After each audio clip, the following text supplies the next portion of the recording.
Alrighty, folks, we're back with some Phoenix. Well, not Phoenix, right? It's Chronicles, greatest Chronicles. All right, so we're starting the second testimony after a bunch of BS, and we basically got a second chance. So, witness testimony, various misgivings. I only carried 4 passengers that night, I swear it. But,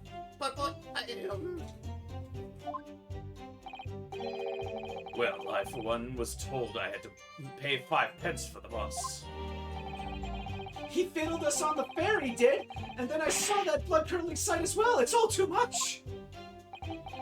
I tell you, I saw McGilden stabbing that man. Everything I said before stands. oh yes, he stabbed him. Yes, he did. I think so, yes. You don't sound very confident there, Beppo. Yeah. Counsel, make sense of this for me, please. A phantom 5th passenger conjured into existence by my learned Eastern friend never existed.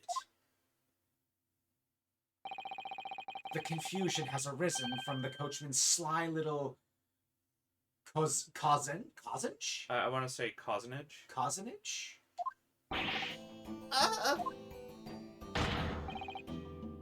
I think that was you. Yeah. Beppo, explain yourself. I'm terribly sorry, young master. Look at his eyes. Yeah. He's got cartoon eyes. Yeah. The guild's fare is 4 pence across the board. You know that. Am I to understand you've been overcharging the passengers by a penny a fare? Oh. It's so cold. The last run of the day is always half empty. You have been dishonest, coachman. I'm sorry. You're a disgrace, Beppo, a disgrace! And your selfish actions have brought dishonor on the entire guild. Says the man who's drinking liquor on the witness stand. Liquor? This is hard cider. That's still alcoholic, you numpty! I feel like that word could be used in that sort of situation. Yeah. If I may, sir, I had to pay 10 pence on the bus just last week. What? 4 passengers at 5 pence each is, yes, 20 pence. I've done the arithmetic 10 times already, and I just can't make the result come out differently. No, that figures. Well, it would appear that one of the aforementioned misgivings has already been explained. So, counsel for the defense, your cross-examination, if you please. We've already had the pleasure of a protracted summation examination today. I see you intend to continue the parlor games. Absolutely! Well, there's one statement in there that's kind of questionable. I am absolutely certain that I saw that man got stabbed. Yeah. He didn't sound very confident when he said that. Can I just skip text, please? Yeah. The first time you read it, it doesn't let you skip. Okay.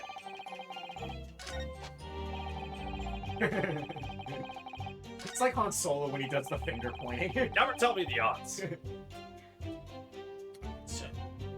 Hold it! Earlier, you testified that you saw the moment when the defendant allegedly stabbed the victim, didn't you? Oh, yes, that's right. Excuse me. What are you doing? I didn't mean to press A on that. You're jumping the gun a bit. I didn't want to press A on that. Yeah. Please don't tell me I get punished for that. I don't think you do. Okay, we're gonna skip this just because that wasn't I mean, to be intentional. fair though, I've never done it accidentally, but... One way. Do you have some affliction? Not really. He's not really saying this. It's none of your business. I'd like to show my silhouette off. Not on the No. Somehow we've managed to keep our chances alive here. I can't waste this cross-examination. I have to use it to break some new facts to light. If you're not careful when you press these witnesses, the danger is that the jury will end up believing something unhelpful as they did before. Maybe, but we can't let the fear of that happening stop us from uncovering important new information. Yes, you're so right. Need to pay careful attention here. Okay. Don't want to miss even a flicker of a reaction among these witnesses. That's what I was aiming at. I was just trying to progress the text while looking at them. Yeah, you gotta be careful. Yeah. You don't need to hit the directional pads at all when you do that. So go back to the 5th statement and do that again, because you pressed the right statement. Sir, might I suggest that you... I thought I was... Okay, I think it might have... what's the term? Pressing a button in advance and it's still carrying. Yeah, I think I know it. You're leading your presses, I guess, or something like that. Yeah, input lag or oh, it's buffering. yeah. Buffering. For some reason, it buffered my presses. Yeah, so just skip those. Yeah. So, word to note: don't spam. Spam. The turkey says spam. 2, 3, Okay, stop. 4. Right, press. Hold it! Earlier, just Oh, yes, that's right. You said the victim was on the floor and described the assailant holding the knife in an ice pick grip? I suppose. I might have, yes. What the cart before the horse, maybe. What's this? Well, I'm quite sure about most of it. I was driving the horses when I heard the scream from the seats on the roof deck. Oh, I expect that was me, sir. Well, when I turned around, yes, I saw it through the skylight. The gentleman was on the floor, and the knife was sticking up out of his midriff. So that's right, yes, and the fellow holding the handle was the famous man, yes. So, in short, you didn't see the moment when the victim was actually stabbed at all. I really thought that I did, but when I go over it again in my head, no, I suppose I didn't see the precise moment of the stabbing, didn't I? Excuse me.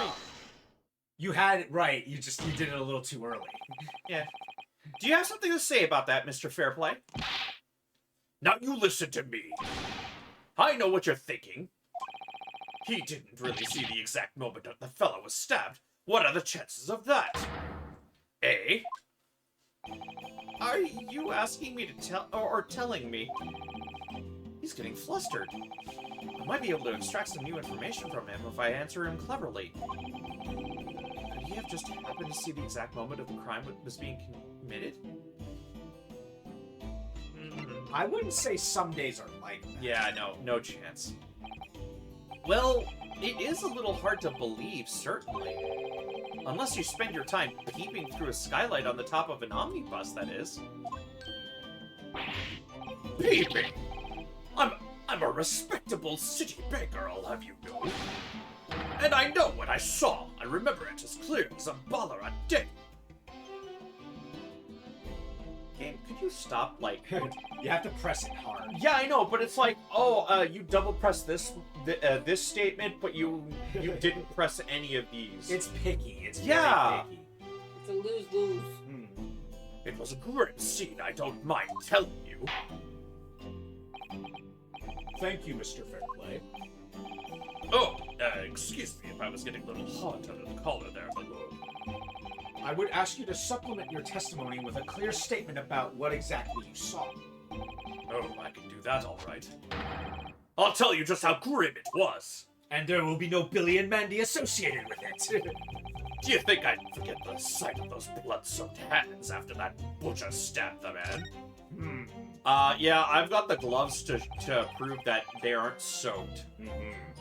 Not long ago, this trial very nearly came... You've already read this. Oh. But that new part of the testimony gave you an in. Yeah. Alright, let's go. Please, can you not punish me with this crap? Also, I'm going to say, the fact that he said that he was an honest banker after what we found out last week, right. Yeah. That's gonna come up. Okay, next one. There we go. Alright, the sight of those blood-soaked hands. Uh-huh. Uh-huh. Take that. Blood-soaked? I don't know. Blood-soaked hands? Well, I admit that soaked might be laying it on a little thick, but anyway, there was definitely blood all over them. Both of them were covered in it. Well, I'm very sorry to disagree, Mr. Fairplay, but that's more than a little peculiar. What? Here are the gloves worn by the defendant, Mr. McGilded, on the night in question. Oh, yes, right. And there certainly does appear to be a sizable dark-colored stain there. But as I'm sure you can clearly see, it's only on the right-hand glove. And blood-soaked, like you said, was a little bit... Ah! Blood-soaked is, once again, like you said, laying it on a little thick. Bro, what the hell? He's chewing on the top of it. Yeah, but what is he, a chipmunk? Nervous tick. In short, Mr. Fairplay, your testimony is inconsistent. Yeah. What? No, that can't be right. So you're the liar here, then? That's right. You were quite clear about it. You said it was both hands. Goodness gracious, it's got a snap in his hand. I do like though that now, even like when they do get called up, even the witness stand is like, so you're the one lying behind this. Mr. Fairplay, if your last statement was a lie, it calls your entire testimony into question. You say you saw the moment the victim was stabbed, but is that really the truth? Well, objection! It was a simple mistake. You can't justify accusing this man of lying. Yes, it wasn't both hands, it was only one, but the fact remains. The victim's blood was on the accused. You can't prove that, though. No, Mr. Fairplay categorically stated that he saw blood all over both hands. Which means there's a strong possibility that this witness was deliberately trying to mislead the court. Why? I'm a city banker, for pity's sake. Though my word should be the gold standard. I'm a gentleman, not some gunsnipe. Upstanding members of society don't prevaricate? Prevaricate. I've never heard that word. Prevaricate. He's claiming to have no reason to lie. But is that really the case? Mr. Naruhodo, if we had some evidence to explain why Mr. Fairplay might be lying, it would turn the tide in this trial completely. Something to show it. Sorry. This isn't boring me, I promise. Something to show this man has compelling reason to lie in his testimony? I have evidence. My lord! Yes, counsel? The defense is ready to present evidence. By Jove, are you sure? Yes, evidence that will clearly demonstrate why Mr. Fairplay had a reason to lie in his testimony. Ah! Very well. I hereby call on the defense to present its evidence. The evidence that demonstrates a motive for the witness's alleged deception of the court. You don't have to select. I did present... Why? Take that! This is a list of the debtors who owe money to Mr. McGilded. Yes, a list of innocent victims crippled by the accused's extortion. Uh-huh. The point is, among the names of the debtors is your name, Mr. Bruce Fairplay. Even the witnesses, Yeah. the other witnesses like, what? What?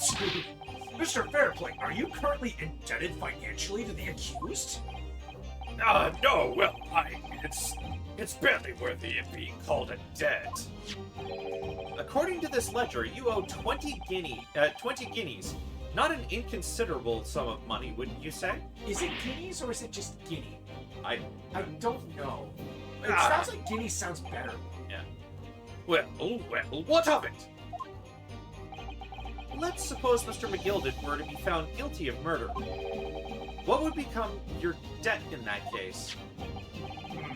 These documents state that the loan agreement is forged between two individual parties. Therefore, were the creditor, the defendant here, to be sentenced to a capital punishment, all outstanding debts which were owed to him would be annulled. They would cease to exist. Cease to exist? Mr. Fairplay, is it not the case that you claimed in your testimony to have seen something you never saw, in fact saw? In a devious attempt to annul your debt of 20 guineas to the defendant? Oh. Ah!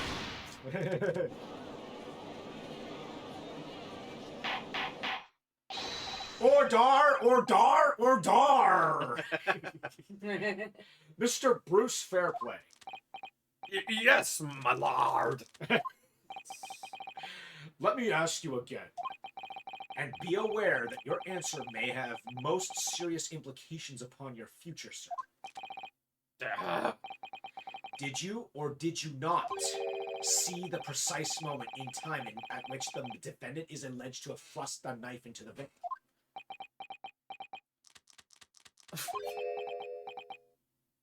I'm gonna take that as a no. So is that a no? Your silence speaks volumes! You did not tell the truth in your testimony!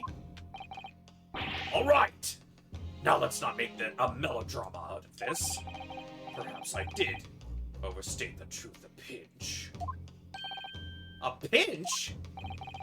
But it makes no difference. I definitely remember seeing blood on McGilda's hands. Both of them. Objection!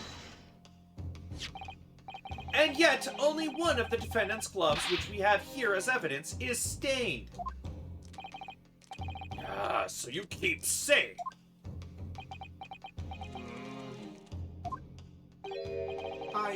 I wonder if I might be allowed to speak, sir. Go ahead, Mr. First. Well, the thing is, I think I remember seeing it myself as it happens. Seeing what? The blood, sir, on the assailant's hands. I think, yes. I'm almost sure that it was on both of his hands, not just one. What? What? My guy, why didn't you say anything earlier? I'm a very shy person. It would appear that we're going to need further testimony from all the you witnesses. This time, I would like to know precisely what you did and what you did not see. Do I make myself perfectly clear?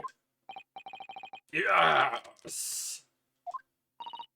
Mr. Naruhodo, this is good news. The course of this trial seems to have shifted slightly at last. Yes!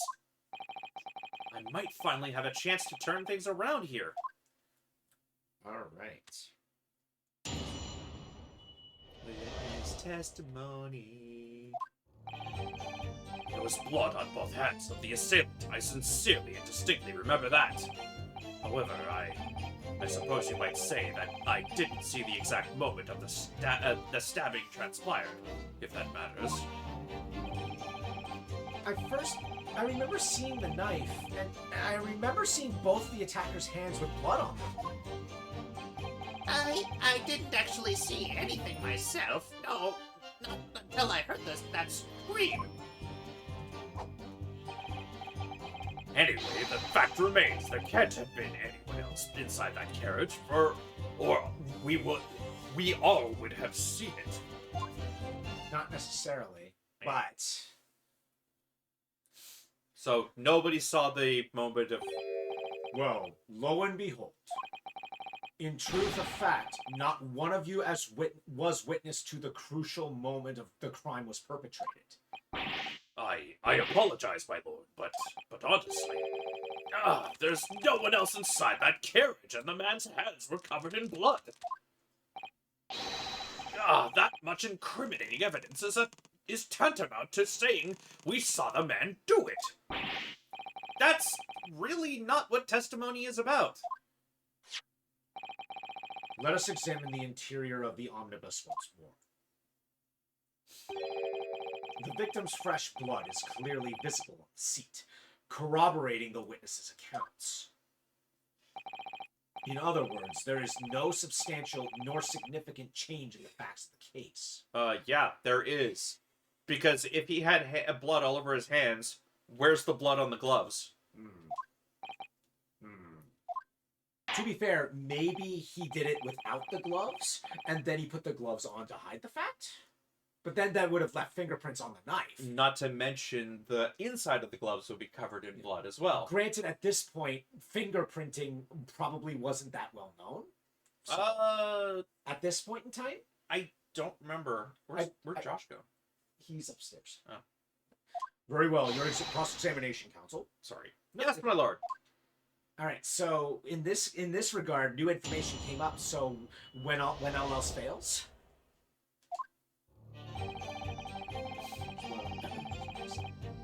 just gonna let it go through once and then go back by at the end of it. Oh yeah, it starts you off at the beginning once you go through everything once. I've never seen the knife, and I've never seen both the attacker's hands with blood. Didn't actually see anything, not until you heard the scream. That means there couldn't have been anyone else inside the carriage. Hold it! And everything you saw of the incident was through the skylight on the roof of the omnibus? That's right. It was fiercely cold that night, but the glass wasn't frosted over. Oh yes, I remember I was shivering. It was so bitter. Which rather begs the question of why the pair of you were sitting on the roof deck in the first place. Well, I don't know about this young fellow, but I couldn't enter the cabin. Oh, why not? It was locked from the inside. I tried knocking, but no one opened the door. It was locked? That's right. And it's a public bus service, for pity's sake. That's not what I call fair play. Yes, I had exactly the same experience. I tried knocking, but the gent inside just gestured at me to clear off. So I had no choice but to climb up on the roof deck and look down longingly into the warm cabin below. That's important. Who was it? If they're not saying who it was, it can't be the defendant or the victim, because they're not saying who it is specifically. Yeah, it's weird. Well, I can assure you, I wasn't just looking down, I was glaring long and hard. That's what she said. Precisely why I can tell you with absolute confidence that if there was anyone else at all in that cabin, I would have noticed. Unequivocally, I would say. Unequivocally, I would say. I'm not sure about these two. Come on. I'm sorry, Mr. Naruto. Are we boring you? Yes! No, I'm not sure about these two witnesses. Could they really have seen everything inside the cabin through the skylight? Okay. They might not have been able to. They might not have been able to, but at this point, just keep going. Allow me to confirm one thing, Mr. Fairplay. You were riding this omnibus and witnessed the events in the cabin through the skylight on the floor of the upper deck. Is that right? That's right, yes. In that case, where were you sitting? Oh, is there a portion of the cabin interior that would have been out of sight from you? What? By golly, really? Oh, that wasn't a question, that was a statement. Obviously, at this stage, we can't say for sure, but the possibility cannot be denied. At the time of the incident, there could have been another passenger in the enclosed cabin of the omnibus. Objection! Enough hypothetical meandering, my Nipponese friend. The prosecution demands that you substantiate your claims. After all, the scene of the crime is here in the flesh. Very well. I will uphold the prosecution's demand. You will identify the area of this cross-sectional plan of the omnibus. Well, that's pretty obvious. Where exactly in the omnibus are you suggesting that this potential extra passenger could have been situated? Here, of course, because if they're sitting here and being able to see these guys, Yeah. this chair is directly below them. They couldn't see that seat. Yeah. And that kind of hides an extra something as well. Yeah, that we already know about. Yeah. Both rows of seats on the roof face in the direction of travel, whereas the seats in the enclosed cabin face each other, which means the visible part of the cabin, which the passengers on the roof deck can see through the skylight, is as I've drawn here. Ah. That's right, my lord. As you can see, the seat opposite the one on which the victim and his attacker were sitting on is obscured from view. In other words, if someone had been sitting on that seat, it's quite possible that these witnesses would have been completely unaware of it. Ah. Objection! It's quite possible some phantom was sitting there. You Nipponese have a forbidding habit of obscuring the truth with ambiguity. I concur with the prosecution's rejoinder. In a British court of law, evidence is paramount. I cannot entertain this conjecture. That is, unless you're able to put a name to this mysterious passenger to whom you allude. Ooh. Can you, Mr. Naruhodo? No. I honestly don't know. Who could it have been? Who could have been in the other seat, which was out of sight from the witnesses on the roof deck? I have an inkling. Duh! If they saw blood on both hands and they saw the person, that means the victim and the killer were in the same seat, and Mr. McGilded was the hidden one. Yes. I understand, my lord. The defense would like to put forward a name. You are a fool. That response was a desperate attempt by a man who has no notion of his own limitations. A toast to hard lessons not yet learnt. Yes, your lesson. Let us not delay, counsel. The defense is still to name the passenger in the other seat. This could be it. This could be the chance I've been waiting for to turn the trial in my favor. On that night, on the night of the murder, the person occupying the seat in the omnibus cabin that was obscured from view was... Take that! McGilded. And that would explain why, like one person said that he was stuck from the side, Yeah. while the other one was said from above. Yeah. The passenger in the enclosed cabin that the witness on the roof deck failed to see has to have been Mr. Magnus McGilded. Mr. McGilded?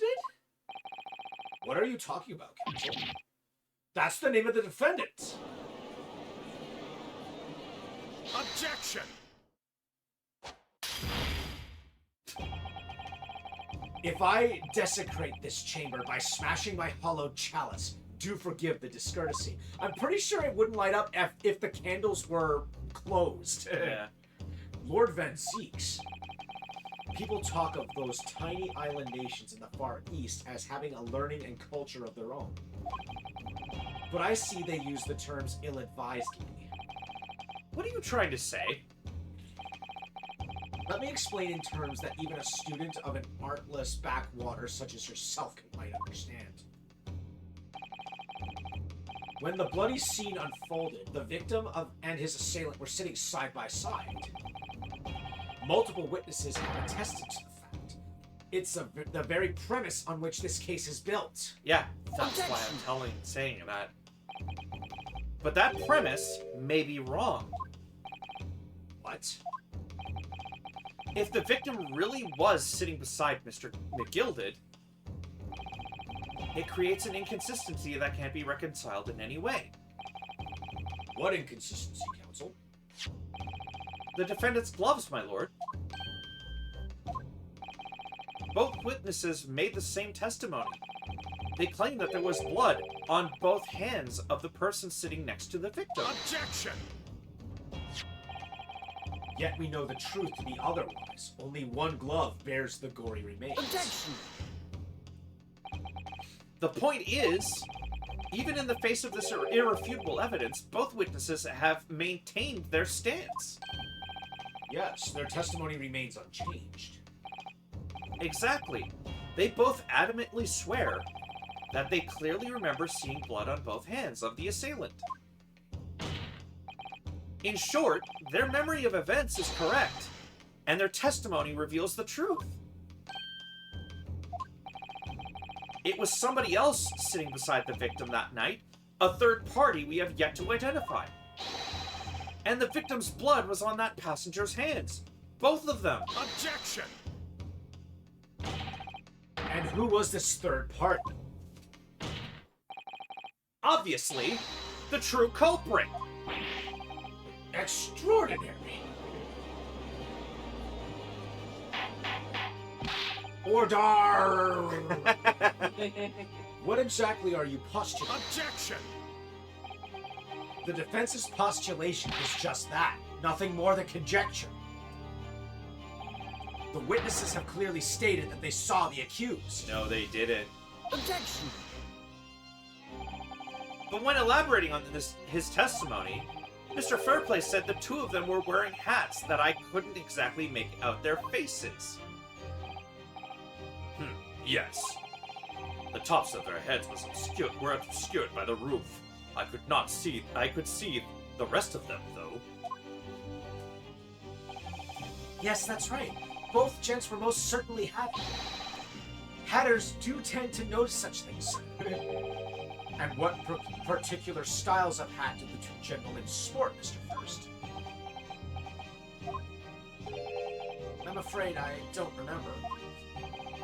And you call yourself a hatter? I don't get mad, Hatter.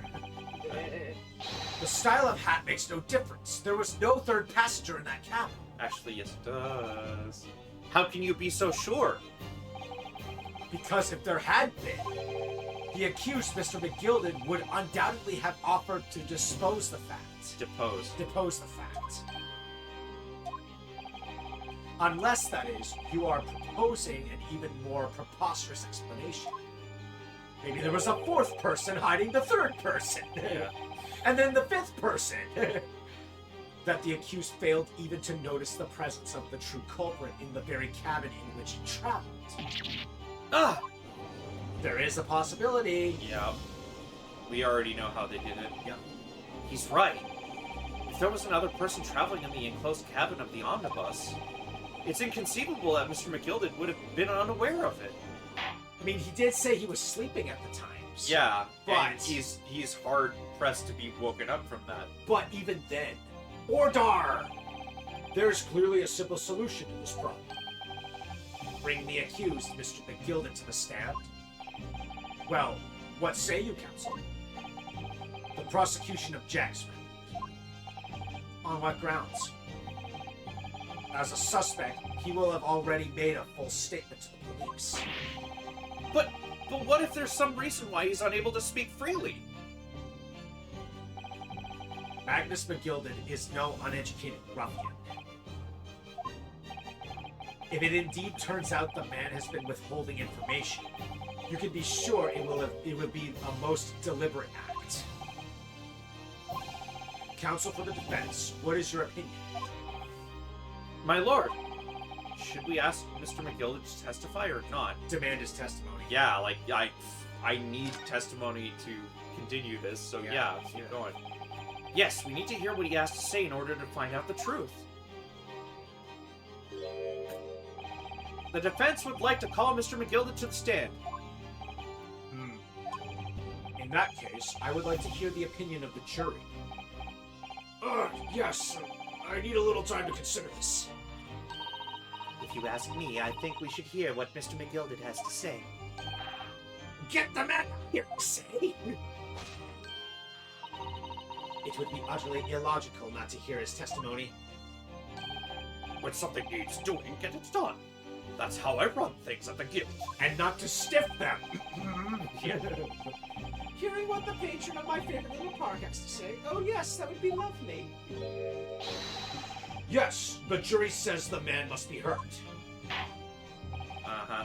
Very well. The court will hear the defendant's testimony. Bailiff, show the defendants to the stand at once. I didn't mean to press that. Seriously though, speaking... Stop pressing that button. Okay, speaking for the jury there, I think the first guy's really sus. Oh yeah, the first juror? Yeah, his reactions don't line up very well as a juror. Well, we'll see.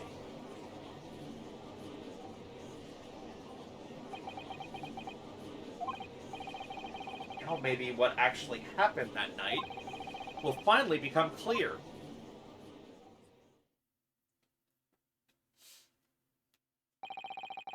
Let proceedings be resumed. Mr. McGilded, have you been listening to the discourse of the day?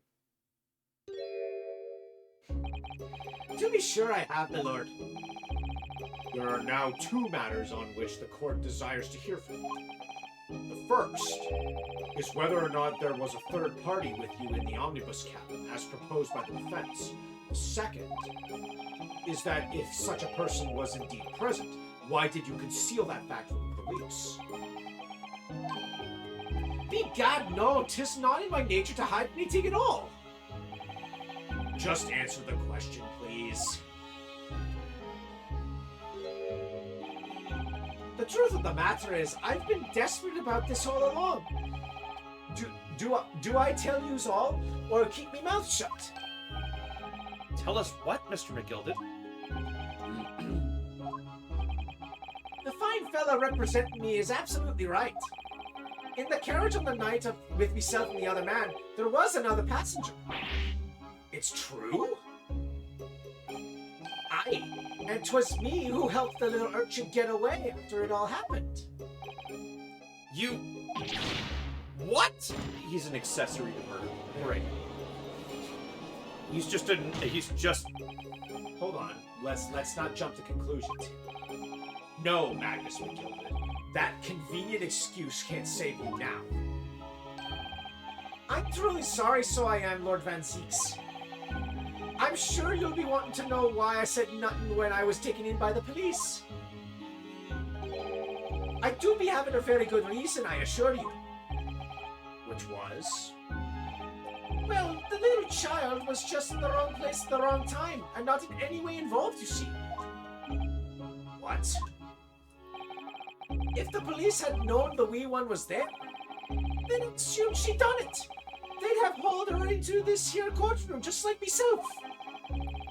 I was only trying to spare her that.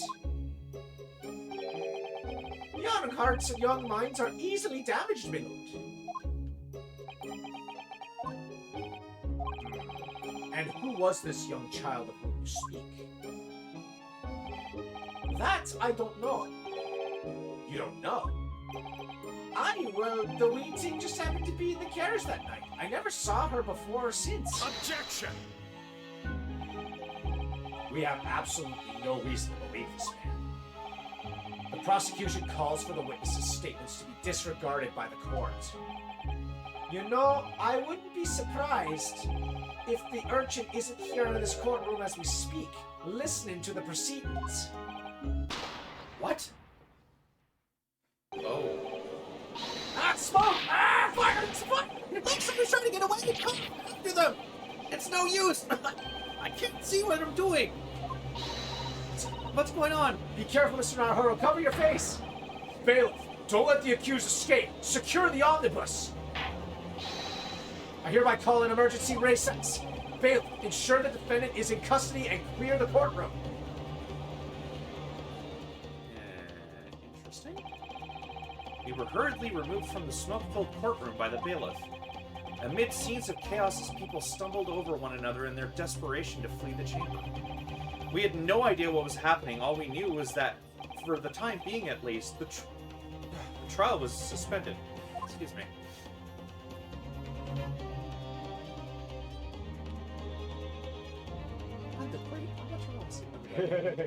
What are you doing here? Wait, what are you doing here? All right, time for part 2, Electric Boogaloo. All right, so now we're going to meet this fine young lady.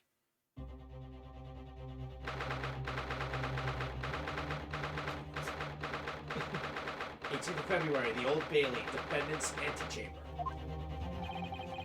What on earth just happened in there? Mr. Naruhodo, we've managed to find out what happened. I've managed to find out what happened. Mr. Sato? I was told that it was an advanced form of smoke grenade, a type of exploding device that releases smoke. A smoke grenade? It sounds like the sort of thing ninjas use. They're just making sure everything is safe now. I think the trial will start again before long. But who would have done something like that? Gee, I wonder. Smoke bomb! Yeah. It's the Ninja Turtles. Donatello! It wasn't me! Mikey! What? I was just checking. Smoke bomb! Damn it, Mikey! The police managed to catch someone who was trying to flee the courtroom, apparently. Flee the courtroom? Why? Well, it's a young girl of around 15, I hear. Young girl? Then could it be the other passenger? Oh, I thought that was first. The other passenger that Mr. McGilded was just talking about? My thoughts exactly. So he wasn't lying. Oh, what's become of Mr. McGilded, actually? There are so many things I need to ask him about, but he's not here. I think he was summoned to the prosecutor's antechamber to answer questions, along with the young girl. Who is she, I wonder? And what was she even doing here at the trial? She was taking a huge risk, and for what possible benefit to herself? There's another matter that's troubling me. What's that? The 20 pence. Huh? Oh, According to the coachman, Mr. Beppo,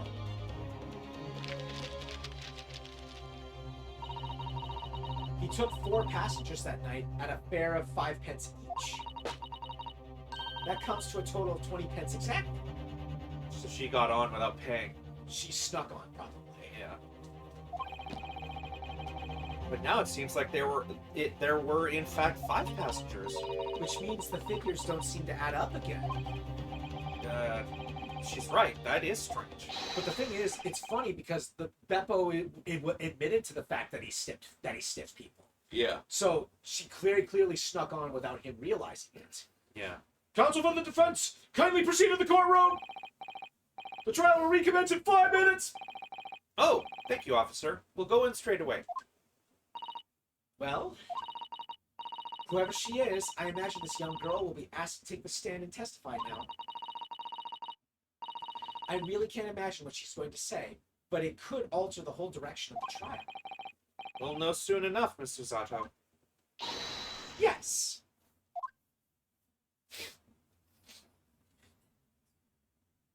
Alright. Jeez, it feels later than it is. Yeah, it does feel a little bit, huh? We still got another 45 minutes.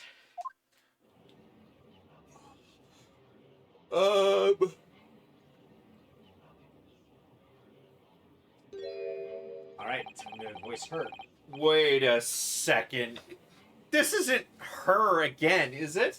What do you mean, her again? The ballerina? No. Okay. No, it's not her. I was gonna say, I'm like, oh my gosh, why do I keep seeing you? She's not Inspector Hasanaga. Don't worry about that. So you gotta read that? Oh, yeah, sorry. There's the young girl next to Mr. McGilded. Look. She must have seen the one who caused the disturbance. She must have been the one who caused the disturbance before. Well, after that rather eventful recess, the court will now resume the trial of Mr. Magnus McGillicuddy. Now then, Lord Van Seeks. My lord, I believe you have established the cause of the smoke which failed proceedings earlier. It seems to have been an advanced form of smoke grenade, of the sort typically employed by the army. Good gracious, the army? What in the devil's name? It was an elaborate attempt by a young girl to cloak her escape from the public gallery, but she was caught, and now occupies the stand. Your name, girl? Are you responsible for the smoke grenade which induced such pandemonium here in the courtroom? In my courtroom. What is the meaning of this deplorable behavior? Ahem. If I may, my lord, Yes, Mr. McGilded? I think perhaps I ought to explain here why it is that this wee lass was here in the first place, and why she tried to bolt like that. 'Tis all tied up with the events of that night, so it is. Very well, Mr. McGilded. Give your testimony. You will explain to the court exactly how this young woman is involved in the case. Just what did happen that night? It's not like a defense lawyer needs that information or anything.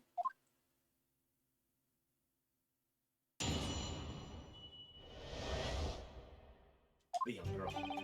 On the night in question, I took the back seat in the omnibus and promptly nodded off.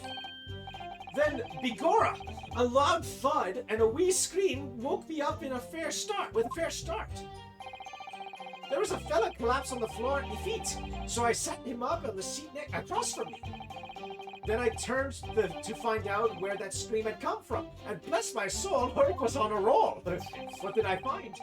There was a child in there, all curled up in a ball, hiding her wee self away.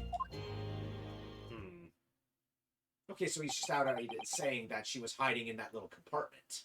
No, it seems like she was, like, had her legs tucked in on the seat. There was no way he wouldn't have noticed that. On when he was going into that. Yeah. And plus the back seat does have a compartment for the stagecoach's stuff. Right.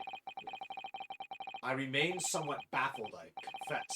But from what I gather on the night in question, this young girl was indeed riding in the omnibus. Is that correct? 'Tis exactly as the defense counsel said.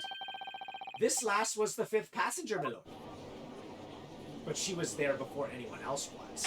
Yeah. Hiding away. Very well. The defense may now cross-examine the witnesses. Are you ready, counsel? Yes, my lord. Or rather, no. I have no idea where to start. I don't like how he's just like, Stop looking at us like that. Yeah. I think that was like the funniest one. Well, when all else fails, when you need information. Exactly. I mean, if you're being smart about things, you should be pressing everything anyway. Hold it! On the night of the question bubble. And when you first got onto the omnibus, were there any other passengers already on board? There were not. The cabin was empty, and there was no one on the roof deck either. You were the first passenger, as it were? I see. Aye. And that's why I took the back seat as I did. 'Tis the most comfortable, so it is. Could you explain exactly what you mean by the back seat? By all means. 'Tis how you already described it earlier. I'm talking about the seat opposite the one in which the poor gentleman who was stabbed was sitting. Like I said, 'tis the most comfortable and where I felt most at ease. I feel most at ease. And of course, I enjoy gazing through the skylight from time to time as well.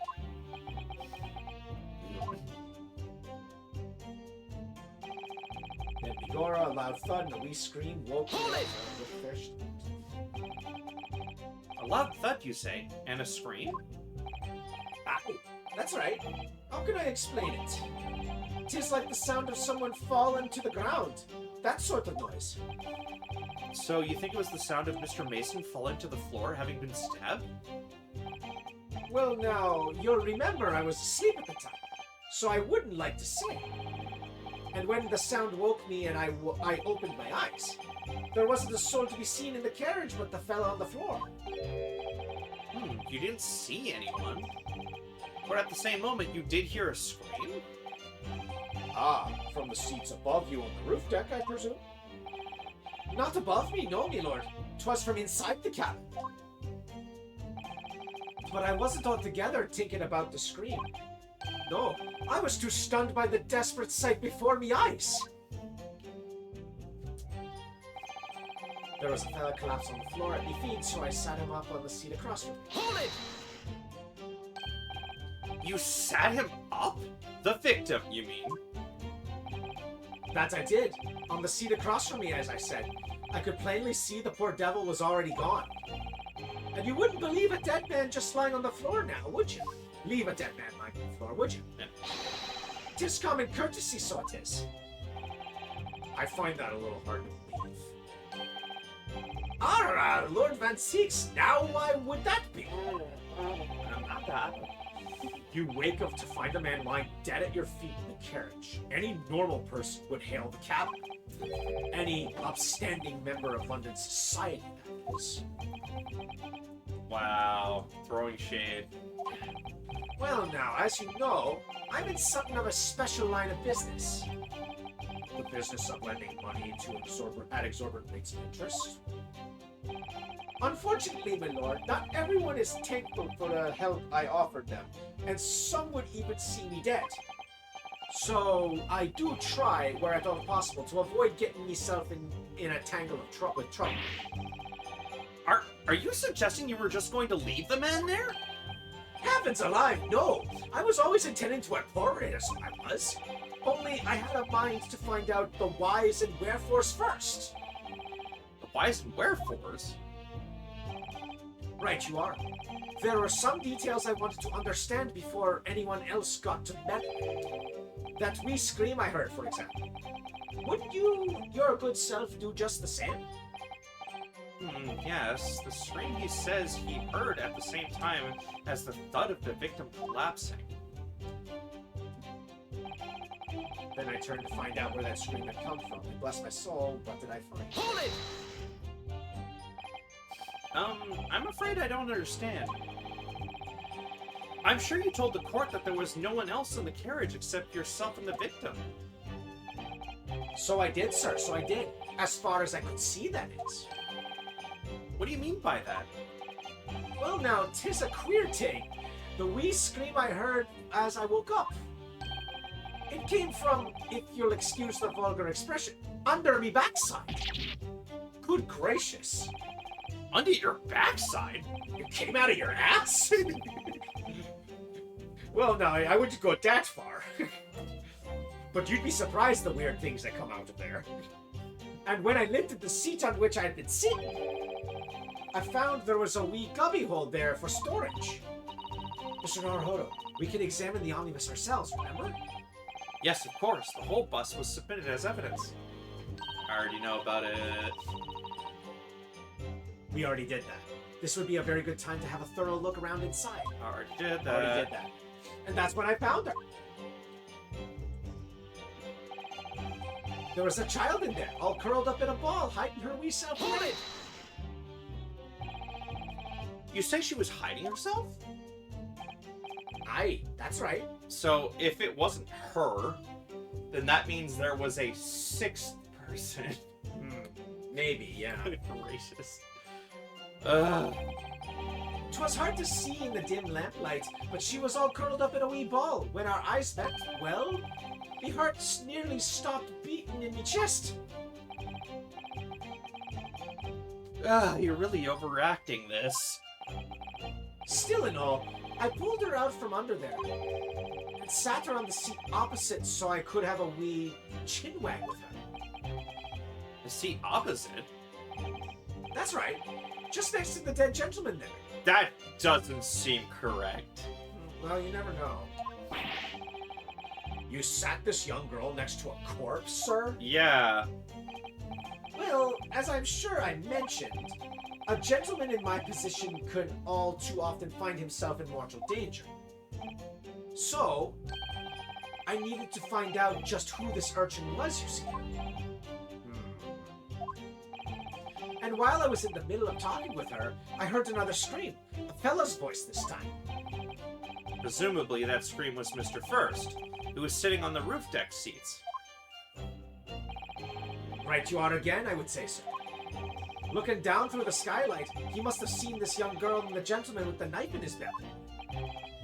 In other words, the previous witnesses did not, in fact, see you at all, Mr. McDonald. What they believed to be yourself and the victim was in fact, this girl and the late Mr. Mason. I have trouble believing that as well, because they would clearly see the form of a woman. She could have been wearing a tight suit at the time, because if she is a street urchin, she might steal from people. Yeah, I suppose. And also, he could have lent her his hat to hide her face. True. Because maybe they did actually see his hat, but it wasn't him. Yeah. Aye, my lord. I was, as I think everyone understands now, sat at the back of the carriage out of sight.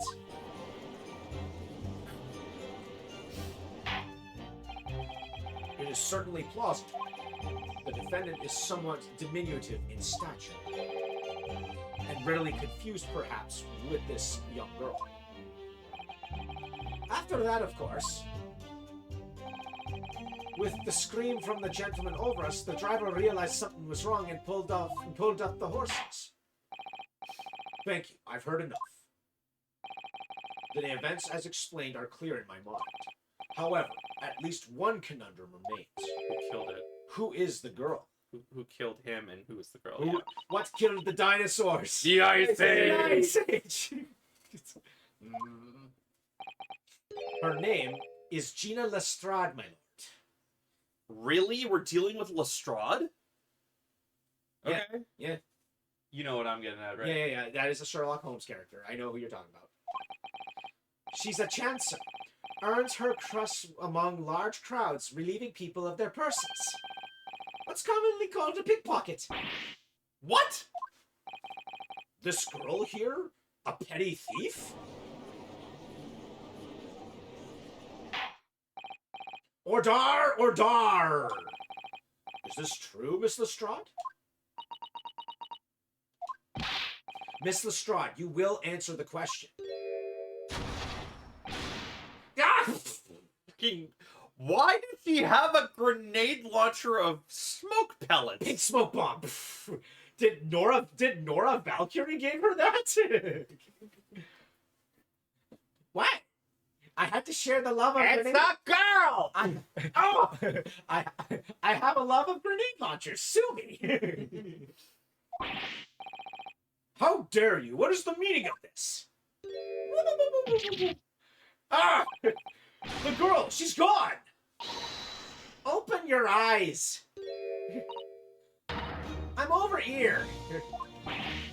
Good gracious, how? What was the point of that little sidestep? I know what you lot are thinking. Grown-ups are all the same.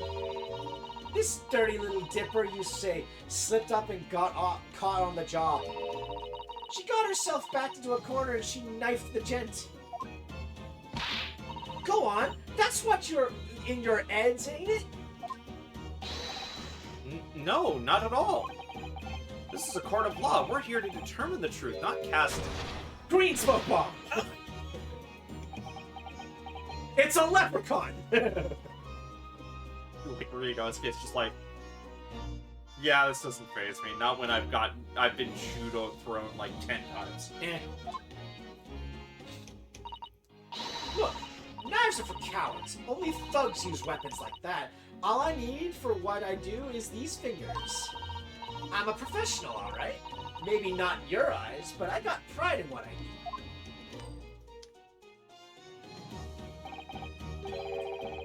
Let me guess, you don't count smoke guns among weapons for thugs? No. Oh, this? Yeah, this was in a bag I lifted the other day. Got where they keep the four-wheel drags. Yeah, that symbol looks familiar. It's nice, isn't it? I like the pink vest. Do not wave that thing in my direction again. It would explain why it was built for army purposes. You all tried me to drink. Yeah, I was thinking the same thing. So, you admit that you were riding the omnibus on the night in question?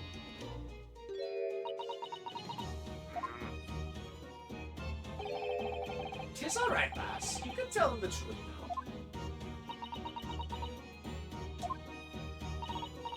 All right, yeah. It's just like the Irishman said. The court accepts this girl, Miss Gina Lestrade, as a valid and significant witness in this case. So did they change her name, or is it just Sherlock Holmes that got the name change? I believe it was only Sholmes. Yeah, okay. Only Sholmes and Watson that got the name changes. Accordingly, young lady, you will now hear your. We will now hear your testimony, if you please. So is she a pickpocket in the original stories? Because I only really I don't think I've ever read any of the Sherlock Holmes stories, and the only stuff I really know of is Sherlock Holmes in the 22nd century. Yeah. And I know there's a Constable Lestrade. Yes, I think that's what she's supposed to be based off of, because she's supposed to be based off of Inspector Lestrade. Yeah. Inspector G. Lestrade. Okay. Hold on, let me see if I can find his first name. Or maybe they don't. Maybe they don't say his first name at all. But she's supposed to be based off of Inspector G. Lestrade. Okay. You will now tell the court exactly blah blah blah. All right, if I have to. So yeah, with the major characters, they took some of these. Oh, that's fine. Some of the major characters, because I think there's one that they kind of just leave in there. Yeah. But you'll see what the girl saw. So I snuck into the carriage before they hooked up the horses, just like whatever that word was. But it was a right old waste of time. I got nothing to show for me troubles that night. I'll tell you, you can't see a blind thing in that hiding place. It's pitch in there. Then after a while, I hear this loud bang. Nearly jumped out of me skin.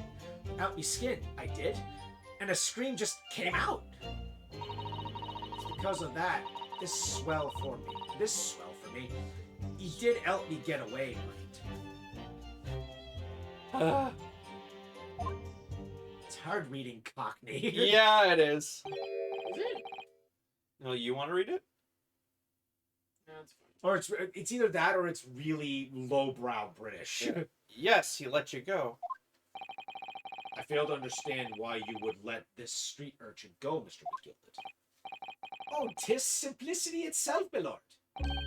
You see, she couldn't possibly have killed the other passenger. I knew that for a fact. How? As I'm sure I said before, sir.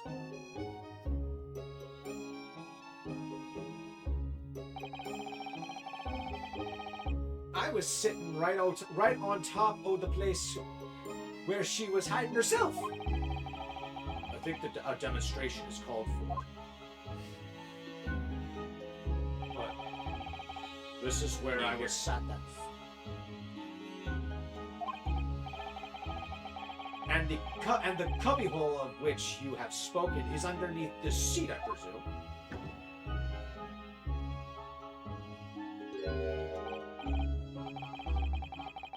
Yes, it does appear just large enough to accommodate someone of the girl's stature. The stuff is gone. Yeah. Why is the stuff gone? Did she take it just now? The stuff is gone. It's making me... Oh, wait a minute. There was a confusion in the courtroom. Did that confusion make it so that someone could remove stuff to make it so that someone could have been curled up in there? Yeah. Aye, but of course, the wee lass was stuck in there. Because I parked myself on the seat in for the duration. Oh. So you see, that's why I let the lass bolt. I knew that if the police found her there, they'd automatically assume she'd done it. But I couldn't live with myself if a young life was ruined when all the time I knew she was innocent. Even though you must have realized your action would result in your own innocence being called into question.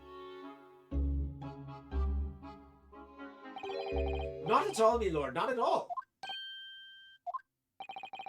I knew it in my own heart that I was innocent. So I thought it was worth taking a punt on my own good name for the sake of this less fortunate lass. Oh my goodness. What a perfect gentleman. My lord! This fine example of a man cannot possibly be guilty of a heinous crime like this. I'm ashamed of myself for ever doubting you, sir.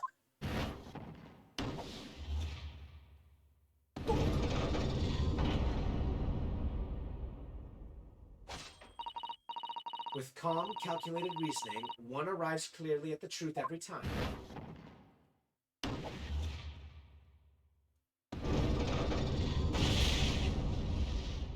So we're done here. Saints alive! Unless Zeke's does the same shit we just did. All 6 members of the jury consensual in their leaning to a guilty of not guilty.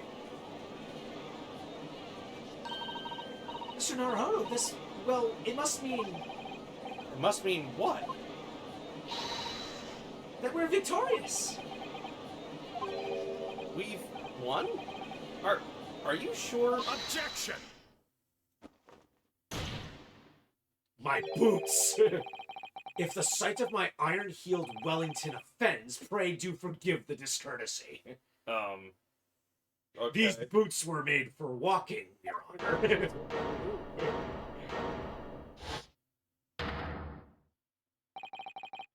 This really is a consummate example of the one monumental flaw in British judicial practices.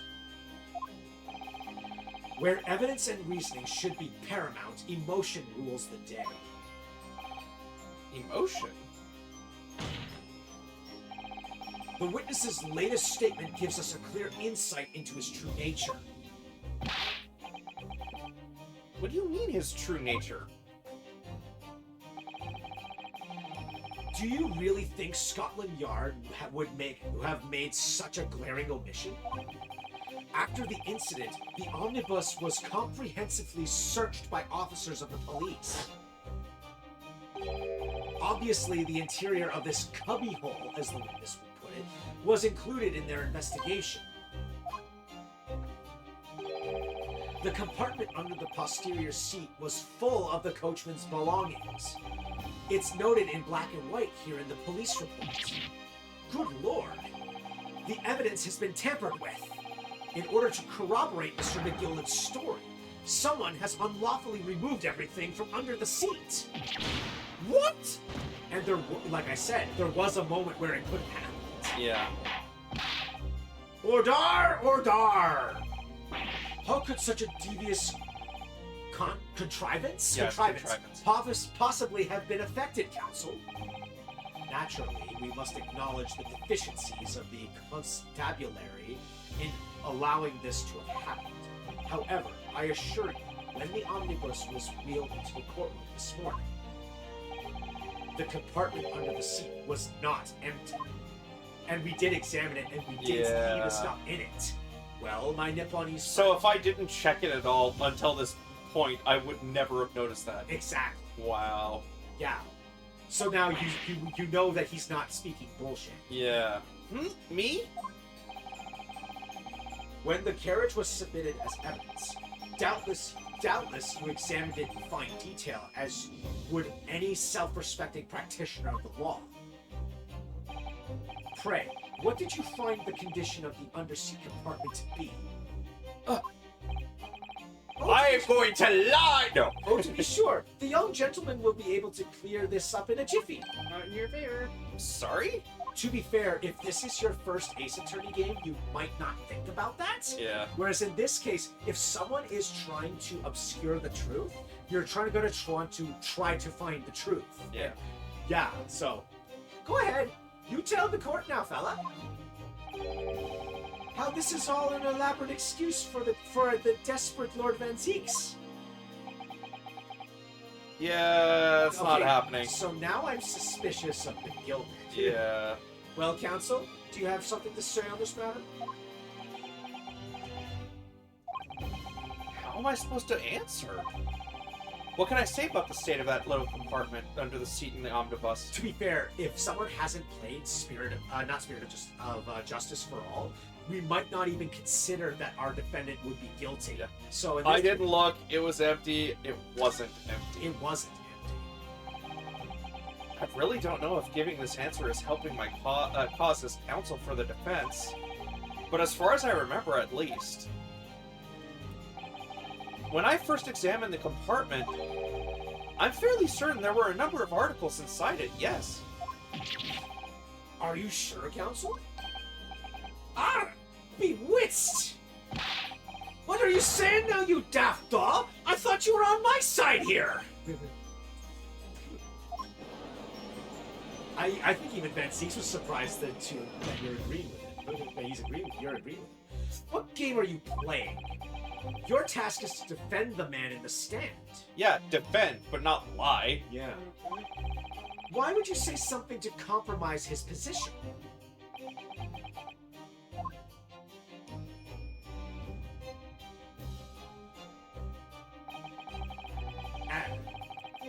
As the advocate for the defense in this trial, I confess I'm still not entirely sure where I stand. But it seems to me that I should state what facts I do know as clearly and as honestly as possible. Interesting. 'Tis not altogether pleasing, fella. I'm simply telling the truth, Mr. McGilded. Well, don't forget that you're supposed to be representing my best interests here, lad. Now then. A fella's memory is a curious thing, and not altogether reliable. No, the court must consider the facts. That there cubbyhole under the seat is as empty as the devil's heart, so it is. Uh-huh. Do you think perhaps it would be in your best interest now to admit that you might have been mistaken? Okay, now I don't trust him. Why? Why do I feel like something's not right here? I should like the jury to weigh in on this matter, I think. That compartment is designed to house equipment used to maintain the smooth running of the carriage. The Guild's rules state that omnibuses should be properly and fully equipped at all times. So it certainly wouldn't have been empty on the night in question. Beppo isn't that irresponsible. That money-lending fleecer and the pick purse are lying. Uh-oh. It's gonna flip all the way out, all the way back, isn't it? God, I can't believe I was nearly taken in. The stinking rich are always stinkers. Nothing but cowards, the lot of them. What? Oh no. It's a trick. Of course it's a trick.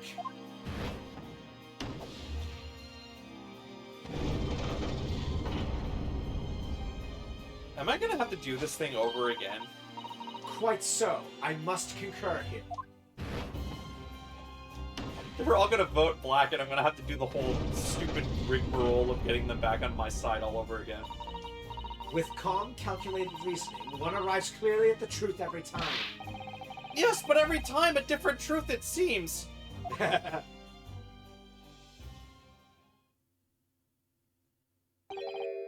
lord, I humbly exhibit the scales of justice.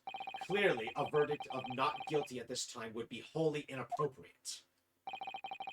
Thank you, counsel. To be fair, he isn't wrong in this. He is suddenly starting to be very suspicious here. So. Yep. But before we proceed any further, there is a matter of the outstanding cross-examination. Counsel for the defense, begin your questioning of the witness, please. Yes, my lord. What just happened? The whole balance of the trial just shifted almost beyond recognition. The Reaper of the Bailey is at work, it would seem. Okay, so there's one particular statement that should be pressed here. Yep, let me just reread it. Just in the carriage, looked up the horses, just as always. But it was a right old waste of time. I got nothing to show for me troubles that night. I'll tell you, not one, you can't see a blind thing in that hiding place. It's pitching there. Hang on. That one I don't believe. Well, just remember, she was hiding in the compartment. If the door was closed at the time, it Yeah, would've- it I'm would've been wondering. pitch I'm wondering black. if there's a hole in that though. I'm not too sure. It seems okay, but then after a while, I hear this loud bang, nearly jumping on these skiddies. Just came out. Okay, what is this loud bang? Yeah. And also, a scream nearly came out. Just like some clarity. It seems suspect. It seems a little bit. When you say a loud bang, do you mean the noise of someone falling to the floor? Could have been, I suppose. I don't remember so well. Point is, it made me jump. And you let out a scream involuntarily? That's right. And then I hear the cushion over me and get lighter all of a sudden. Presumably when the defendant got up in order to help the victim, yes? Or not. It could equally have been the moment the accused stood in order to stab his victim, could it not? Well, if that's the case, why was the thump preceded by that and not following that? Yeah. That doesn't make any sense. The order of events doesn't make sense. Well, girl, did you see what happened at that crucial moment? Yeah, I saw it. I pushed up the cushion and had a quick butcher's while I had a chance, didn't I? The Irishman was sitting up the bloke, fallen on the floor on the seat opposite. That matches Mr. McGilden's account, of course. But then, the fella suddenly turns around and looks right at me! I sank back down again, and it was too late by then. I should never have risked looking. So he was still alive.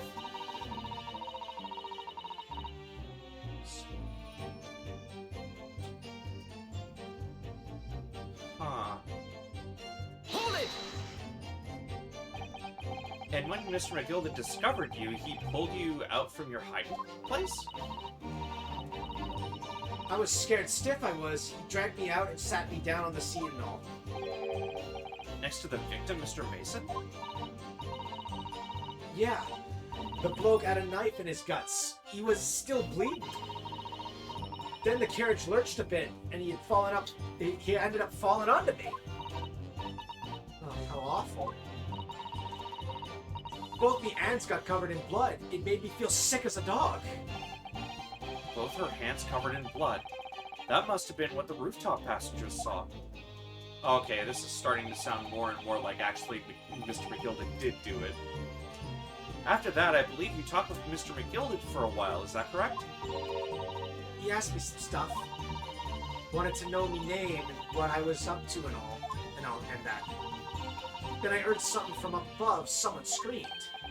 Yes, Mr. First on the roof deck, one would presume.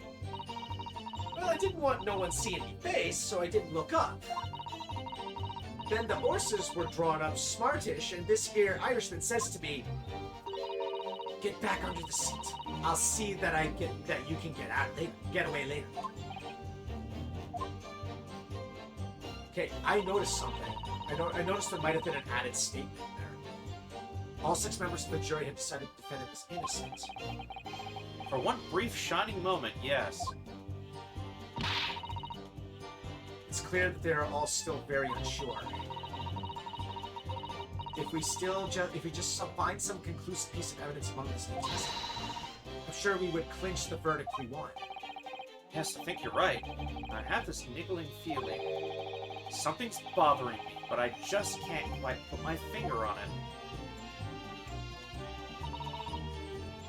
Okay, so hold on. Let's see which one.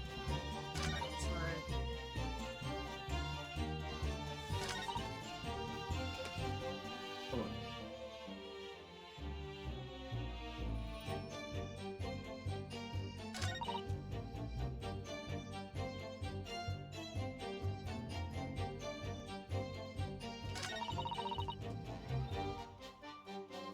Huh.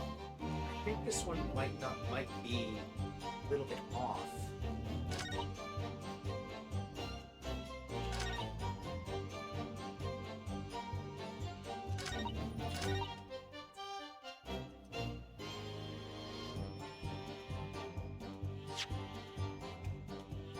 Look, okay.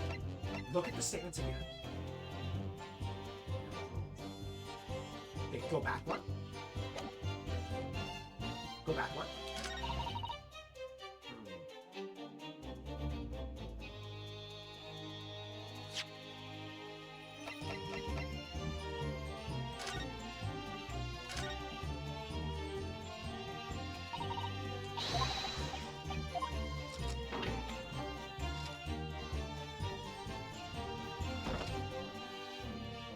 Wait a minute. Look at the floor. That blood wasn't there before. Yeah.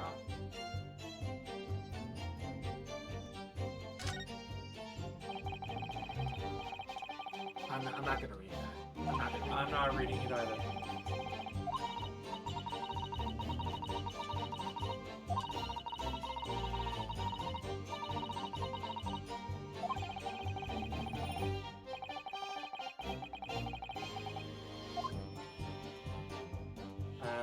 Game, I wanted to open that, please. Thank you.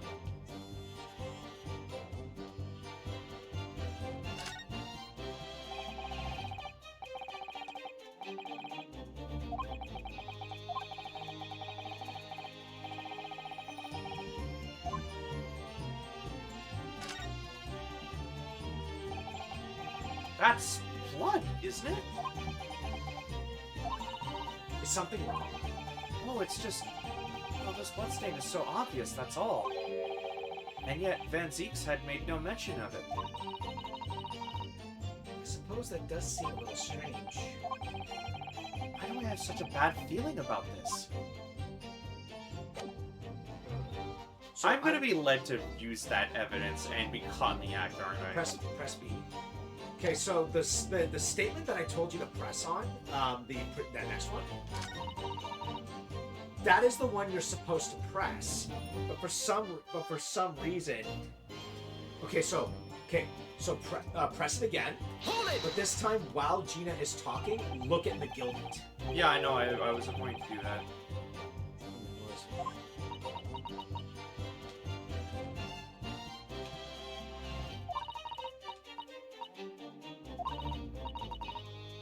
It made me jump.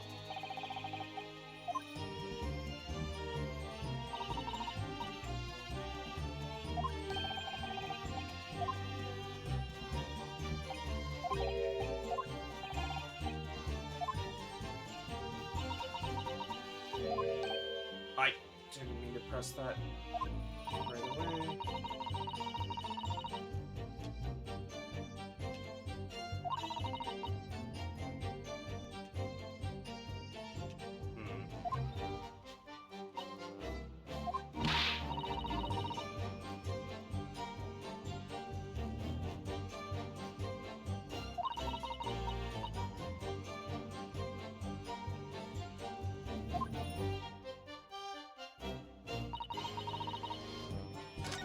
I didn't see anything, but I might have skipped one by accident.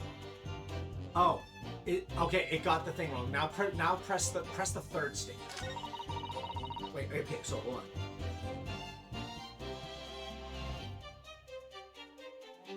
Press the fifth statement. Hold it! Okay, so I might have gotten the order of events wrong. And when Mr. McGilda discovered you, he pulled you out from your hiding place? I was scared stiff, I was. He dragged me out and sat me down on the seat and all. Next to the victim, Mr. Mason? Yeah, the bloke had a knife in his guts. He was still bleeding. Then the carriage lurched a bit, and he ended up falling onto me. Oh, how awful. Both me hands got covered in blood. It made me feel sick as a dog. Both her hands covered in blood. That must have been what the rooftop passengers saw. After that, I believe you talked with Mr. McGilded for a while, is that correct? He asked me some stuff. Wanted to know my name. Okay, I feel like we've already read these. Yeah, we did. Okay, so go to the... Okay, so next up is the... Alright, so... No, now go past it. Oh, wait.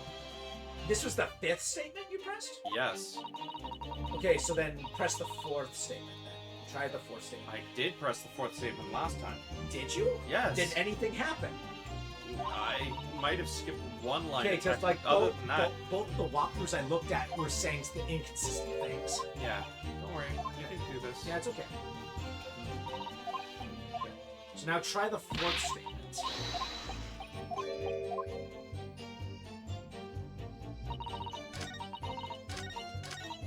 Whoa, whoa, whoa. I know. I realize that. Hold it! Yeah, we've already pressed this one. There's one line I accidentally skipped past.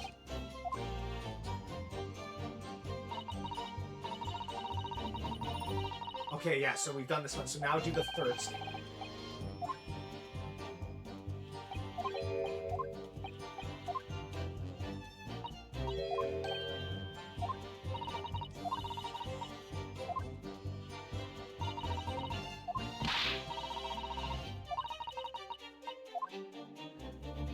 So do the 3rd statement this time.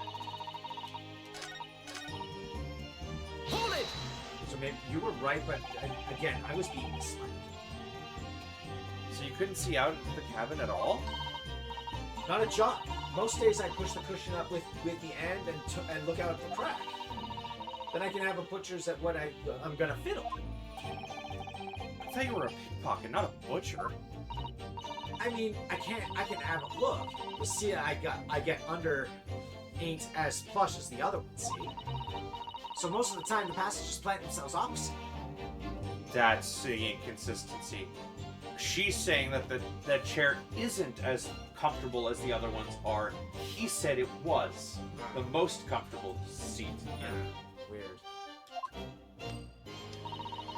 But for some reason that night, this here Irishman spent the whole journey right over me head.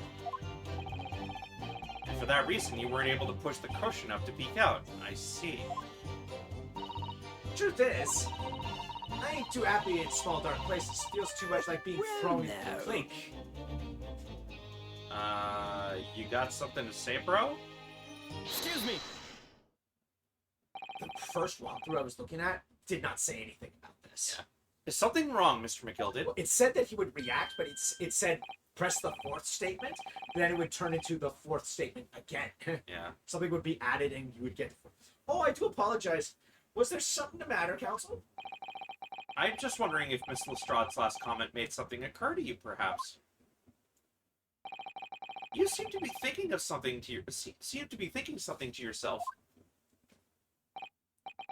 Oh, no. 'Twas nothing important. I was feeling bad for the poor lass is all.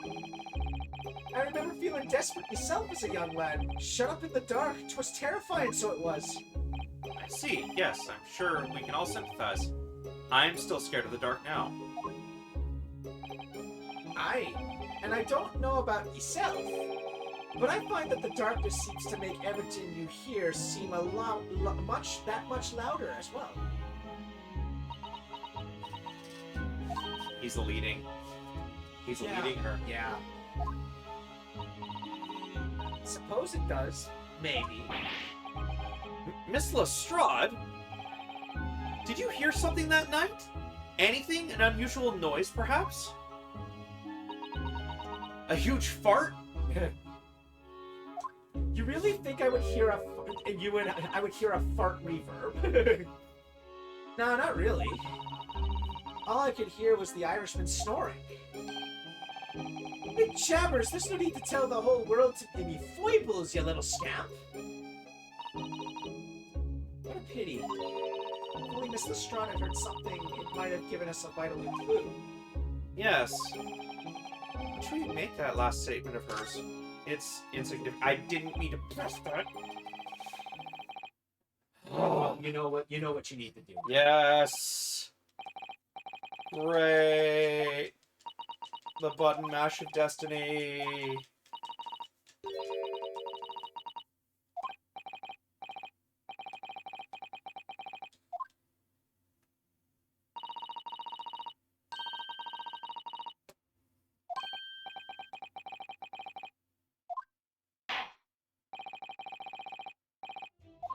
You know what you need. I freaking hate it here. Hold it!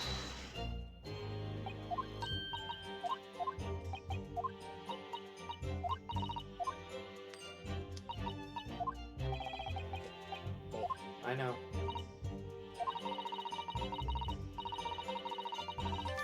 Well, now. Excuse me. Hoity-toity-to.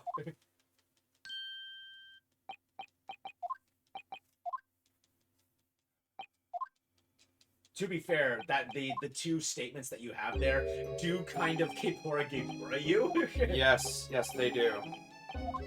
Would you like to hear what I said again? No. No. Off. Aw.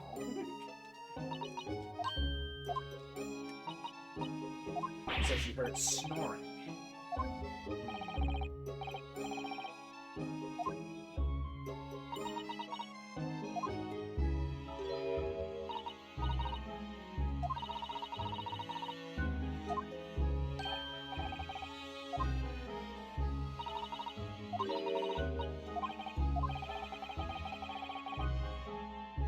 It's profoundly important.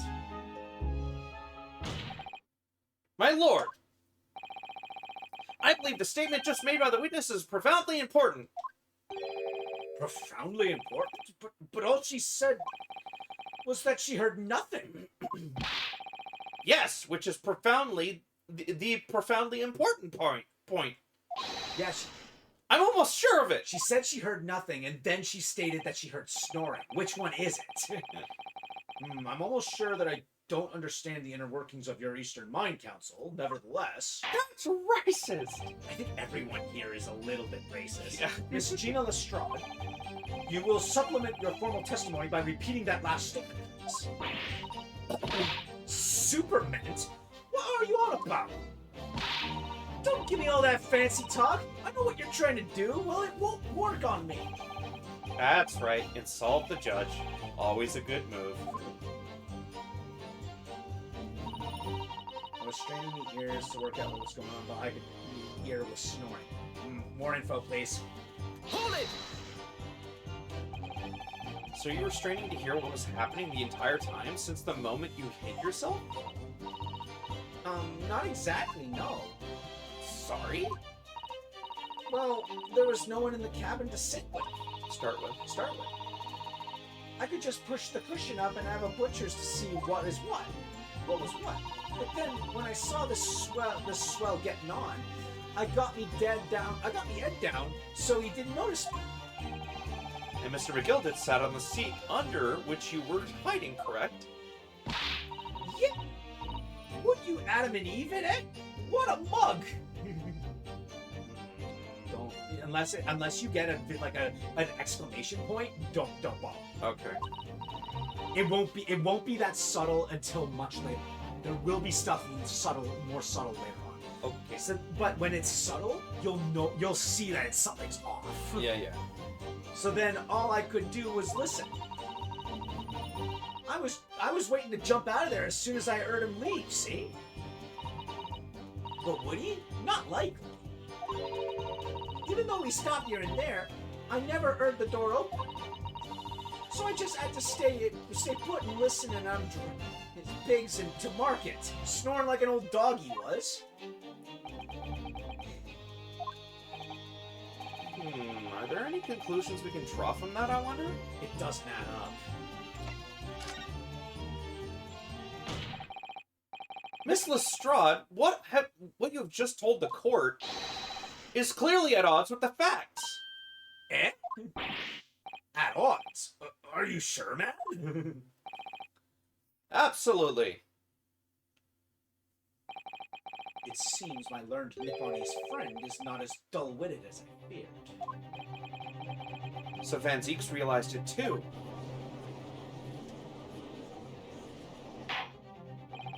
Counsel, I must insist that you bolster your claim with evidence, or some complicit party's name at the very least.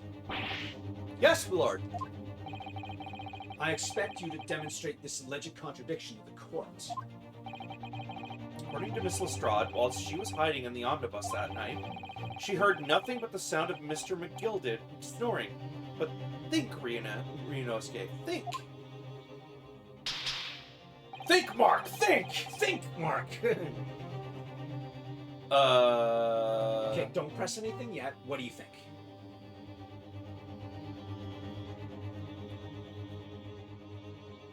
I want to say show a person? Because the guy, that died, right? Yeah. What would she have heard? Him getting stabbed. Yeah, that's it. She would have heard the murder in question. Because if someone was stabbed, even if it was like in the midsection, the abdomen, she would have heard like the pain sounds of someone getting hurt. Yeah. Yeah. Very well, my lord. Allow me to elaborate. On a particular sound, Miss Lestrade could not have failed to hear on the night in question. The sound very clearly explained by the presence of the following person. This guy! You passed him. He looks very similar to this guy. With a mustache, maybe. Yeah. And 30 years. Yeah, like he looks like his father. Granted, the hat that he's wearing was probably made by him. Yeah. By Lee. Take that! Yeah.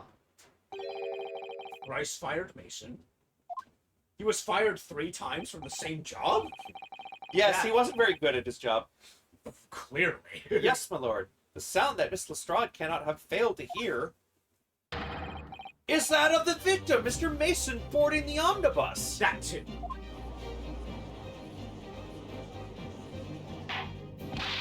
Ordar! Explain your reasoning, counsel. Miss Lestrade, allow me to to confirm something.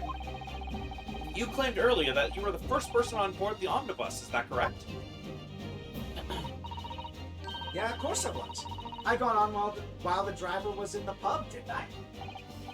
And the next person to board the omnibus was Mr. McGilded? That I was. Not a soul was in the cabin when I climbed aboard. At least, not in plain sight.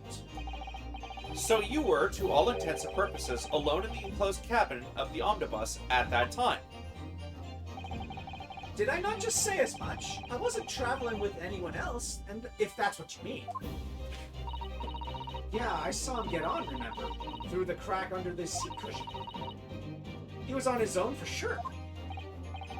And from what we've heard, the carriage made a number of stops after that on its way onward journey. During which time, did you not hear the door opening or closing at all? Nah, never heard it. That's exactly what I was listening for, weren't it? Waiting for this swell to leave. In which case, when and how did the victim end up in the carriage? Ah, We know that the victim collapsed inside the enclosed cabin of the omnibus. Therefore, Miss Lestrade's statement about what she did or did not hear is at odds with the facts. ah. Yes, this petty thief's statement is clearly flawed. Lord Van Seeks. Yes. He knew all too well that there was an inconsistency in Miss Lestrade's statement. It would seem words of thanks are in order for my learned friend. What are you talking about? What you talking about? You have demonstrated matters impeccably. This witness and her colorful statements are entirely unreliable. Her words are convenient untruths, nothing more. He's dead right. How could the victim possibly not have boarded the omnibus? Makes no sense whatsoever. This girl was a pickpocket. Let's not forget that. Uh-oh.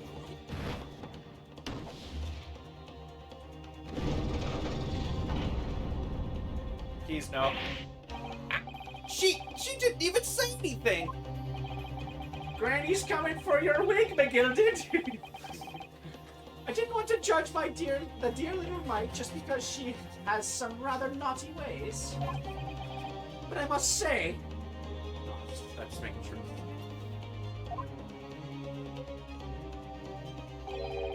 I can't abide liars. Neither can I! Uh-oh. Mr. Foreman! I didn't want to judge the girl just because she has some less than salubrious ways. It's like, it's basically another way of saying unsavory. But I must say, I cannot abide liars. Stop copying the grandma, dude! My boy!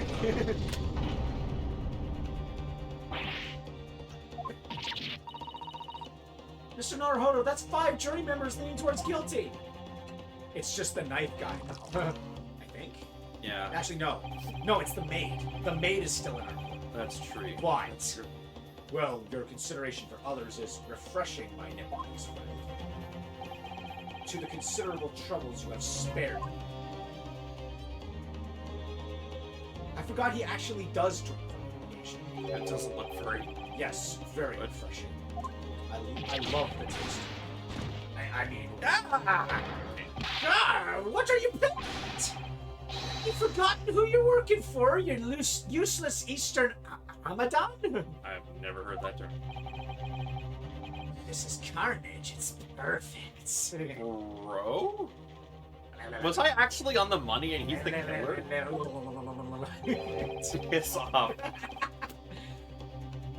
Juror number 2 is the only one left. Mr. Naruhodo, the way this is going, I know, if we can't find some new way to convince everyone of Mr. McGilded's innocence, the judge will rule and we'll have lost. we have to abide by that dumb rule again, by that dumb thing again. I very much wanted to believe the words of one of London's most respected gentlemen. Amadan, that's Omar Don, Oh. is an Irish slang term for a fool, idiot, or someone acting like a fool. Makes sense. Okay. I just... No, you're That's the Those of us in service know we must... Yeah, those of us in service know we must accept hard truths. Oh, stop, please! Hold it! Yes, the witness's last statement seemed to have revealed a critical inconsistency in her story. However, if we consider the possibility that her statement is in fact the truth, it may shed an entirely new light on this whole case. What are you saying? Counsel? I'm sorry, sir. Whatever do you mean? Yes, we know. Yeah, we're just about there. There's one more cross examination after the testimony. After this, we're gonna stop right at that testimony. Yeah. Counsel, I will not tolerate you attempting to prorogue my adjudication. Explain yourself at once. I don't like being interrupted. Yeah. When the accused boarded the omnibus on the night in question, the victim was nowhere to be seen. Subsequently, the carriage door was not heard opening a single time, as testified by the witness in the stand. And yet the victim's body was found inside the carriage. If this petty thief's words are to be believed, how do you explain the victim's miraculous appearance inside the cabin of the omnibus? There's another entrance, one that we haven't considered yet. I see. There's only one way to explain how the victim came to be inside the carriage. There's another entrance. Well, yeah. It's one that we kind of glossed over, but We didn't gloss over it, I just didn't see a handle. Yeah. If the door wasn't opened even once, the only explanation is that the victim entered the enclosed cabin some other way. Objection! I wondered what new fantasy you would come up with in your blind panic. Yeah, Final Fantasy. We played it in the last segment. Again, you underestimate the Naruhodo family's insanity when faced with a brick wall and faced with a dead end. Clearly, you don't know the Cross-examine the parrot! Clearly, you don't know the depths of insanity I will sink to when faced with a dead end. Cross-examine the orca! Exactly. But behold, the omnibus is here for all to see. I see! I see! Only one side of the enclosed cabin is furnished with the door.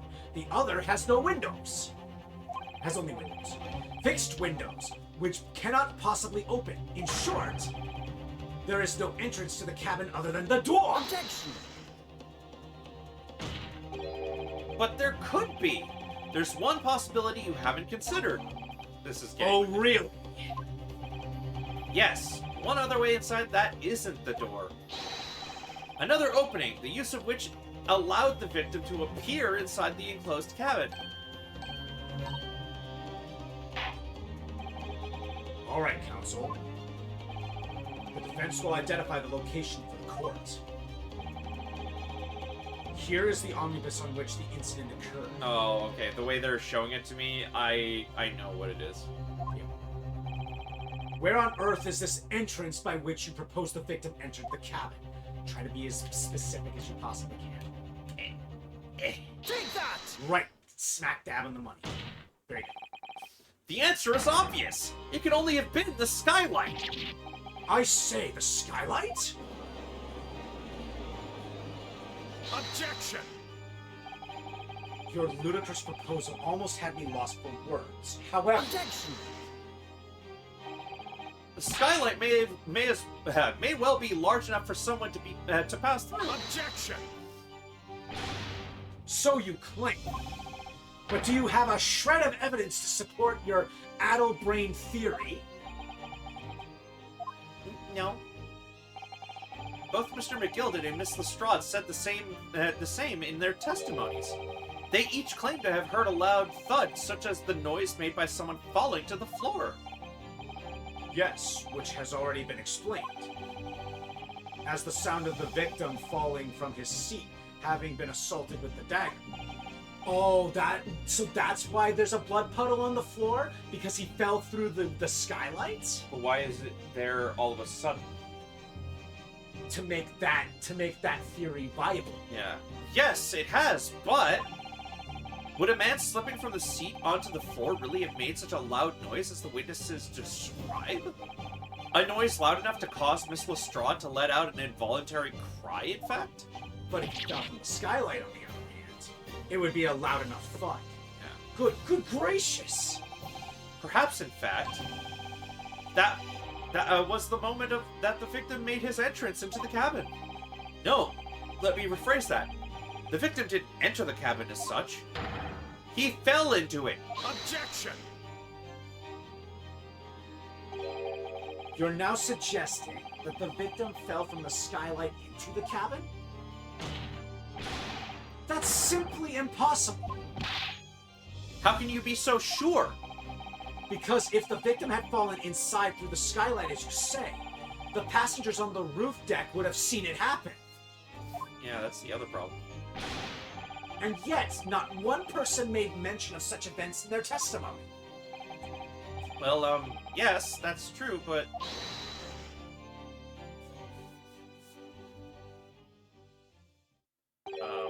Might a humble fella make a wee comment here? Mr. McGilden? To be sure now, the two fellas who were sat on the roof that testified afore said nothing of the victim falling from through the skylight. But it seems to me, my lord, that tis not so much a case for them not saying, but... Not wanting them to say? Aye. 'Tis a case of them being unable to say. What? I think perhaps the two fellas do be having something of a compelling reason not to mention what happened. Would you not agree, fine ladies and gentlemen of the jury?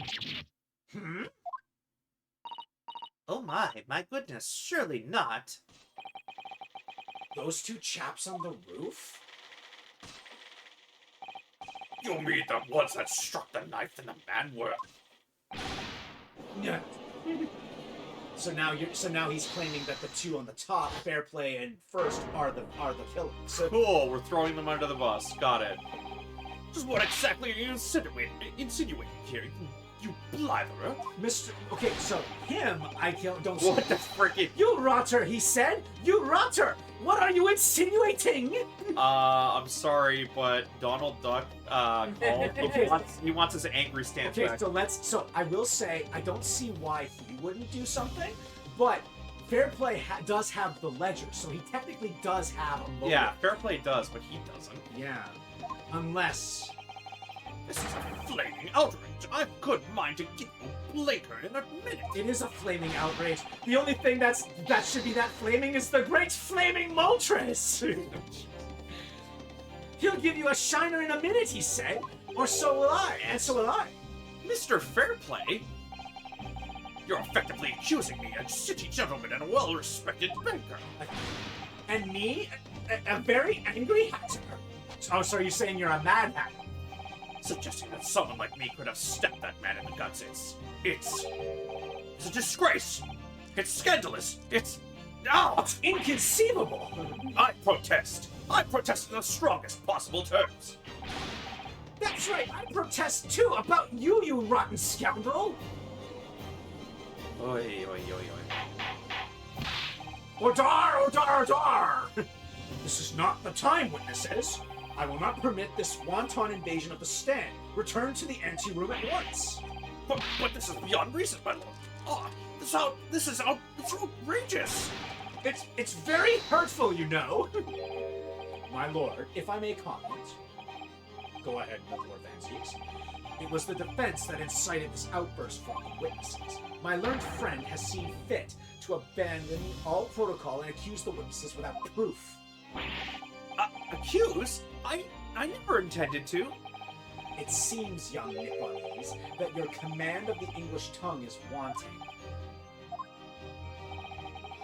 You proposed to this court that the victim fell through the skylight from the roof deck of the omnibus. That hypothesis cannot possibly stand without the rooftop passengers being aware of the events. Unless it happened before they joined them. Yeah. You have branded these gentlemen liars. You have intimated their criminal guilt. In our British courts of law, that is what I term a baseless accusation. What is termed a baseless? What is termed a baseless? I know I was rash to put this idea forward without any actual evidence, but you can't just dismiss it without a second thought. What are you wasting time? What are we wasting time for? Get them to testify. I thought there was something fishy about that from the moment I laid eyes on the fellow. We have to see this matter through now, one way or another. There's filth and rubbish in our midst. We must dispose of it at once. Testify! Testify! Exterminate, annihilate. What's happening, Mr. Naruhodo? The spectators in the public gallery they're in a complete frenzy. I think we started an angry mob. Mr. Fairplay and Mr. First. My lord? You will take the stand again and make another formal testimony in reference to the indictment brought by the defense. Yes, my lord. I didn't come here for this. There's no time to think this through. All I can do is keep pushing forwards. All right, so we'll call it here. Yep. Alrighty, folks. Pause. Yeah, there you go. So we're going to stop here. We have reached the finale. This is the last testimony from what I've seen. Hopefully the walkthrough isn't lying to me again. I did say it back to first. I see. Alrighty, folks, that's us for tonight. We'll see you guys again on Sunday night for some Phasmophobia. And if you want to check the rest of our schedule, check our offline page. If you want to join us in our lovely community, please join us on the Poutine Munchers Discord. And if you want to watch us live, watch us here on twitch.tv/Derpage. We'll see you guys then. Bye. Bye.